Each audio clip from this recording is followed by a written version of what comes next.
नमस्कार माननीय प्रधानमंत्री जी, मैं विपुल कुमार कक्षा 11वीं विद्यालय नया विद्यालय क्रमांक 2 हर सेना से। मेरा प्रश्न आपसे यह है सर अभी आप जापान गए, आपने वहाँ एक विद्यालय को भी देखा, पर आपको हमारे यहाँ की शिक्षा और जापान की शिक्षा में क्या अंतर नजर आया? मैं इस बार जापान गया तो मैंने सामने से ये कहा था कि मैं वहाँ की शिक्षा प्रणाली को जरा समझना चाहता हूँ, मैं देखना चाहता हूँ। तो वहाँ मैं एक प्राइमरी स्कूल में भी गया था और वहाँ मैं एक विमेंस यूनिवर्सिटी में भी गया था। प्राइमरी स्कूल में जाकर के मेरी कोशिश ये थी कि उनकी शिक्षा प्रणाली को समझना। उनके यहाँ टीचिंग न के बराबर है, न के बराबर है। आपको लगता होगा कि ऐसी कैसी स्कूल जहाँ टीचिंग ही नहीं है, लेकिन वहाँ 100% लर्निंग है। वहाँ की सारी कार्यशैली ऐसी है कि बालक को सीखने का अवसर मिलता है और खुद उसमें कुछ न कुछ करता है, वो पार्ट ऑफ द प्रोसेस होता है। ये उनका बड़ा आग्रह है। दूसरा मैंने देखा कि हर बालक गजब की डिसिप्लिन है। माँ बाप स्कूल छोड़ने नहीं आते, नियम है, माँ बाप स्कूल छोड़ने नहीं आएंगे। पद्धति यह है कि हर 25 कदम पर पेरेंट्स खड़े रहते हैं और उस यूनिफॉर्म वाले बालक वहां से निकलते हैं तो एक पेरेंट उस बालक को 25 कदम दूर दूसरे पेरेंट को निगरानी में हैंडओवर करता है ना, जाता नहीं है, देता है। इसके कारण क्या हुआ है कि सभी पेरेंट्स सब बच्चों के साथ समान ट्रीटमेंट देते हैं। अपने ही बच्चों को संभाल के लाना, बढ़िया गाड़ी में ला करके छोड़ देना, ऐसा नहीं। हर एक बच्चों को अपने स्कूल पैदल जाते हैं, जाते समय पेरेंट्स उनको देखते हैं। ये प्रयोग माँ बाप का सभी बच्चों के प्रति समान भाव का एक संस्कार का बड़ा गजब व्यवस्था मेरे मन को छू गई है। तो ऐसी बहुत छोटी छोटी चीजें मैंने ऑब्जर्व की हैं, मुझे काफी अच्छी लगी है। टेक्नोलॉजी का भरपूर उपयोग हो रहा है। छोटे छोटे बालक भी टेक्नोलॉजी के माध्यम से चीजों को जानने समझने की कोशिश करते हैं। दो चीजों पर ज्यादा मैंने देखा है कि एक साइंटिफिक टेम्परामेंट, इस पर उनका काफी प्रोसेस ही ऐसी है तो उस प्रकार से चलता है। डिसिप्लिन सहज है, स्वच्छता बहुत सहज है और आदर करना,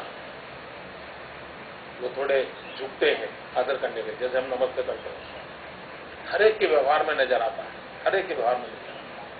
तो ये संस्कारों के कारण होता है। तो हमारे में और उनमें इन बातों में तो काफी बड़ा फर्क नजर आया।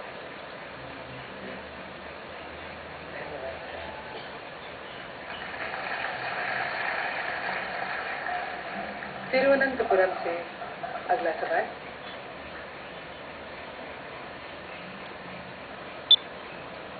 Thiruvananthapuram.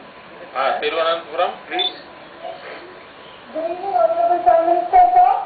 This is Dakshanya Shekhar of Class 11 from Kendra Vidyalaya Pattam, Tiruvananthapuram. And sir, our question is, sir, if you were a teacher, what would you concentrate more on?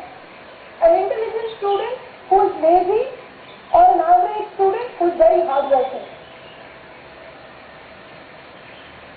बड़ा टेढ़ा सवाल है।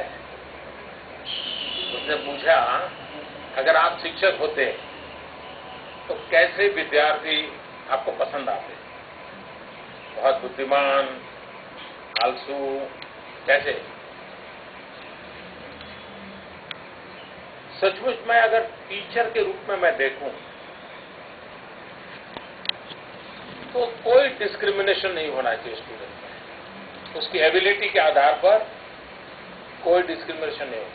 सभी बालक, अगर 30 बालकों का क्लास है, 30 को अपना मानना चाहिए और टीचर का काम यह है कि उसके अंदर हर एक व्यक्ति में कोई न कोई तो गुण होता ही होता है। ऐसा नहीं होता कि एक में सब गुणों का भंडार होता है, इसके अंदर सब अवगुणों का भंडार होता है। जो गुणवान दिखता है उसमें भी कुछ अवगुण होते हैं, और जो अवगुण वाला दिखता है उसके अंदर भी कुछ गुण होते हैं। टीचर का काम होता है उसकी अच्छाइयों को समझना, उसको तराशना, उसके जीवन को जो जी अच्छाइयां हैं उसके आगे ले जाने का अवसर देना। अगर टीचर ये कहेंगे हाँ ये 4 यार ब्रिलियंट है, बस उन्हीं पे ध्यान दूं, वो आगे निकल जाएंगे, बड़ा नाम हो जाएगा, ये थोड़ा यार ये तो बेकार है, उसके माँ बाप देख लेंगे। टीचर ऐसा नहीं कर सकता। जैसे माँ अपने घर में 3 बच्चे हो, कम अधिक ताकत वाले हो, लेकिन माँ के लिए तीनों बच्चे बराबर होते हैं, टीचर के लिए भी कोई आगे, कोई पीछे, कोई ऊपर, कोई नीचे नहीं होता, सबके सब अपने होते हैं। हर एक के गुणों को जानना चाहिए। और जब 30 स्टूडेंट के क्लास को टीचर पढ़ाता है तब 30 के बल्क को नहीं पढ़ाता है, उसको एड्रेस उस 30 को इंडिविजुअल करना होता है। बताते समय भी उसको ध्यान में रखता होना है कि एक वाक्य उस बालक के लिए बोलेगा जिसको समझने में देर लगती है, एक वाक्य उसके लिए भी बोलेगा जो तेज तरार समझ लेता है। अल्टीमेटली सबको समान रूप से परोसने की कोशिश करेगा। और इसलिए तिरुवनंतपुरम से जो सवाल पूछा गया, अगर मैं टीचर होता तो मैं कोई डिस्क्रिमिनेशन का पक्ष का नहीं होता, कोई प्यारा, कोई कम प्यारा, ऐसा नहीं हो सकता। सबके सब अपने होने चाहिए। Thank you sir. दक्षिण से चलते हैं एकदम उत्तर भारत की ओर, लेह में। आदरणीय प्रधानमंत्री महोदय जी, नमस्ते और जुले। मेरा नाम विद्युन आंगो है। मैं केंद्रीय विद्यालय लेह में कक्षा 8वीं की छात्रा हूँ। महोदय जी, मेरा आपसे सवाल यह है कि आपके विद्यार्थी काल में आप और आपके दोस्तों ने स्कूल में जो शरारतें की थी, क्या सर आपको वह याद है?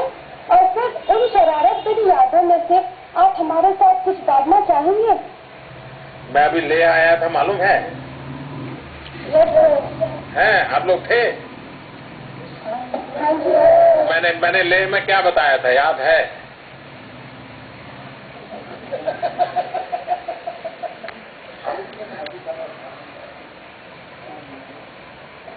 मैं पहले बहुत आता था ले, और जब मैं ले आता था तो ये दिल्ली के हमारे जो साथी थे वो मुझे कहते थे मोदी जी ले जा रहे हो तो आते समय वहां से गोभी, आलू जरूर ले आना। मालूम है ना, ले में ऑर्गेनिक फार्मिंग के कारण बहुत अच्छी गोभी और आलू मिल जाते हैं। मैं काफी ढेर सारा वापिस आते समय ले आता था जब वहां मैं काम करता था। बड़ा इंटरेस्टिंग सवाल पूछा है। उन्होंने पूछा कि मैं जब आपकी तरह बालक था तो मैं भी शरारत करता था क्या? कोई बालक हो सकता है क्या ऐसा जो शरारत न करता हो सकता है क्या? हो ही नहीं सकता। अगर बालक मन, और कभी कभी तो मुझे चिंता होती है कि बचपन बहुत तेजी से मर रहा है, ये बड़ी चिंता का विषय है। समय से पहले वो कुछ अलग ही सोचने लग जाता है। उसका बालक अवस्था जो है वो दीर्घकालीन रहनी चाहिए, वो शरारतें होनी चाहिए, वो मस्ती होनी चाहिए। ये जीवन विकास के लिए बहुत जरूरी होती है। मैं भी शरारत करता हूं। मैं एक बता दूं कैसी। आप जानते होंगे वो बजाते हैं शहनाई। तो शादी जहाँ होती है ना तो बाहर शहनाई बजाने वाले बैठते हैं। शादी के जब होता है तो किसी के यहाँ शादी ऐसी होती है और शहनाई वाले बजाते हैं, तो हम 2-3 दोस्त थोड़े शरारती थे। हम क्या करते थे, वो शहनाई बजाता है तो हम इमली लेकर के वहां जाते थे, और वो जो बजाते थे तो इमली दिखाते थे। पता है इमली दिखाने से क्या होता है? क्या होता है? आप